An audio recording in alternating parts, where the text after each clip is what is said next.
sila ate pag nandito. Kasama mo sasakay kayo sa gitna kayo. Ito yung mag-a-assist na pinagbayan.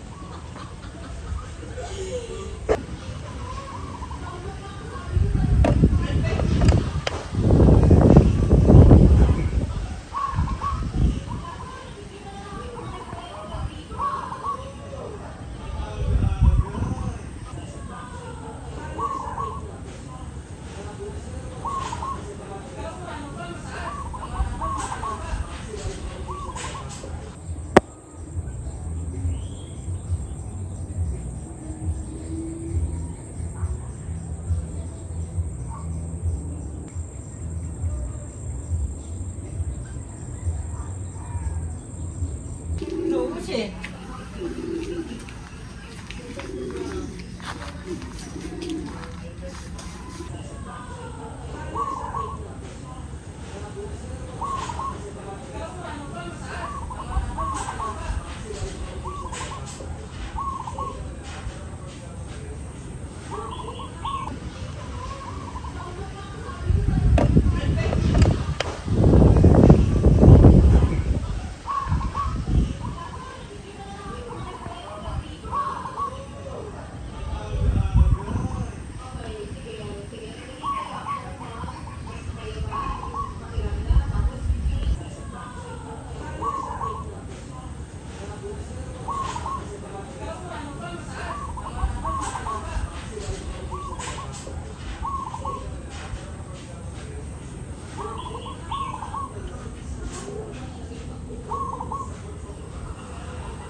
Ayan po mga kabayan, gumawa na naman po ako. Alam po ninyo kung hindi po ako nag-give up. Kasi nakagawa na po ako nung dati. Pero dyan na maksak lens. Di ba nagulma po tayo sa lupa, naturog kasi sobrang excited. Ito po, 2 araw to yun na. Sa ibabaw po ng buhangin. Ayusin ko lang po yan. Nilagay ko po dito yung tangkay ng daon ng saging. So pipihitin nyo lang yan. Diba? May butas siya. Matigas yun. Saka medyo mabigat. Para mas matuloy. Hindi ko po muna tatangaman kasi itong banda rito medyo basa pa. Bukas. Pero maglilipat po ako yun ng mga ibang halaman.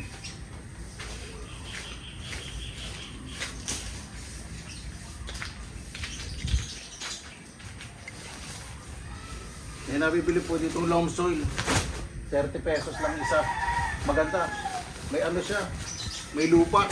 Iba kasing nabibili ng loam soil kusot, ipa, sa kasunog na ipa. Konti lang po yung nilalagay ng lupa. Ito marami.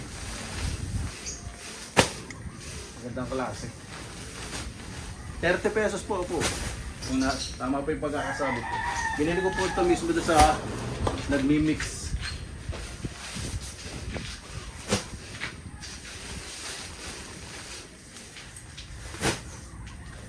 Ito, puting buhangin.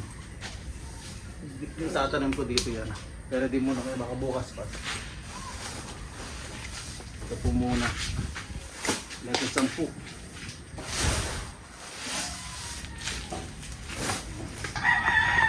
Ayan po mga kabayan. Finishing na po yung sa bahay. Mga bakal ng bintana lang sa steel mating pipinturahan. Itong magagandang bonsai ng kapatid ko, ayusin ko po dito sa harap. Kailangan po kasi itong mga naaraw yung duhat. Saka po itong pedal pig.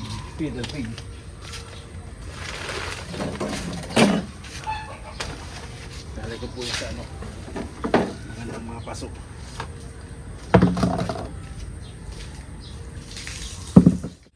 Ayan po mga kababayan, nalinis ko na po ito yung bonsai po na duhat. Yan po, naayos na po, nadiligan. Mas kaganda po yung kasi naarawan. Dialing po yung sa ilalim po ng mangga. Dire-diretso na po tayo. Medyo binibilisan ko po yung boses ko kasi may malakas na music sa kapitbahay. May kabingihan yata. Hindi, joke. Enjoy po si Christmas song. Christmas song sa diba? Yan po.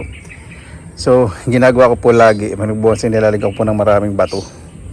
Talagang para mas maganda. Para yung hindi agad madry. Tapos nilagyan ko po ng graba. Para yung lupa hindi po agad madry at mamitin po yung moisture. Diba? Duhat po yan. Malaki po bunga yan. At pakikita ko na po rin po sa inyo dito. Dahil Hindi po yan kanal, malinis po yan oh. Patubig po yan. Pakita ko na po itong aking bungalow. Nakapinturahan na po. Tapos na po. Ay, maraming salamat po sa Panginoon. Natapos na din po. Ikot po tayo. Nalinis na rin po itong mga steel matting. Dadry na lang po saka bago ko ilagay ulit yung mga gamit. Nag-ayos po ulit ako dito ng aking mga halaman, mga ito nilagay na po dito. Dati po nandun po sa gilid. Siyempre baka ma-spoil po yung wall. So dito na lang po. Ayan po. Ang sarap pong bilos kapag malinis po ang kapaligiran, di ba? Ay, naku. Maraming salamat po sa Panginoon. Bukas, titingnan ko po kung ano magagawa ko. Ayun palang ano, yung taniman na succulent sa kabuhay. So, inisip ko pa po kung itatanim ko dun. Sa ginawa kong paso. Successful pero ngayon inisip ko ano ilalagay ko. Ito po yung mga scaffolding po dito. Medyo maglilinis na lang po ng mga bakal po. Yung mga yan, grills ng mga bintana. Yan na lang po. Pero tapos mga bintana. Pupunas-punasan lang po ito. Kaya po may scaffolding. Ayan. Hindi ko pala napatay ang aircon. Hindi ko pa po na naman yung aking ginawa. Pero maganda po. Medyo malalim. Yan. Malaki po yan. Pag nagawa po, pakikita ko po. Pag nagtanim ako. At dito sa bahay, binubuksan ko po yung mga pinto at bintana para yung barnis sa loob wala po amoy. Mga 1 week po yan bago matulugan po nila nanay. Yan po, diba? So dito nag-aayos lang po ng gamit. Yan po, labas po gamit, lalabas ko po yan lahat dahil sa pagpapintura at paglilinis po ng mga bakal. Yan po tayo. Basta pagkatapos po yung mga gumagawa dito, nagwawalis na ako para marinis po. Malinis din naman po silang gumawa eh. Ayan. Yung kulay po nitong gray, katulad din po din sa up and down. So po simple lang malinis, nagko-complement po sa nature. So dito mas clear. Yung mga nakasabit po dito, nado sa mangga, pero ililipat ko po yun ng maayos. Ayan. So, ayusin ko po yun, i-clear ko. Ay nako, ayun po.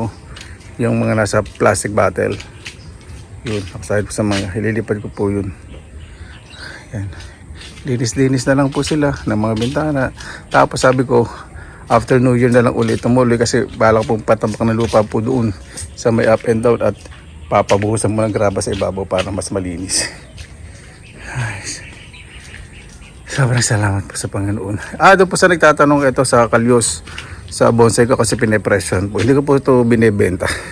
Malaki po yan, malaki po sa matagal na po yan. Siguro almost, hindi ko po alam eh. Basta more than almost 30 years, ganyan. Ito pong ano to, kalyo. Siyempre kung pagbasihan po ninyo yung pinakapuno, kung kasama yung sa edad, siyempre matagal na more than 30 years. Ibig sabihin yung pagkakabonsai po nito, magti 30 years na po. Ang ganda po niya. So, medyo ititrim-trim na lang po. Ang kalis kasi, pag hindi nyo po tinrim, malalaki po yung dahon. Yan, may bonsai din po ako sampalok dito. Maganda na po, tinanggal ko na po yung mga alambre at para na po siyang palit na po. Sa hapon po talaga natutulog ang sampalok. Yung dahon tumitiklop. Ayan po mga kabayan, sobrang salamat po sa Panginoon. Maraming salamat din po sa inyo. Sensya na po, hindi po tayo masyadong makapamasyal dahil talagang focus ko po talaga ito pong sa akin pong tahanan. Pasensya na po sa pagpas ko po, puro po bahay ko, pag-reflex ng bahay ko. Hindi ko na po pinagmamayabang po ito. Ito po yung bunga po na pinaghirapan. Hinali ko po sa aking mga mahal sa buhay po dito sa Pilipinas. At may enjoy din po nila. Kahit sa pag-alis ko, may enjoy po nila. Ayan po mga kabayan.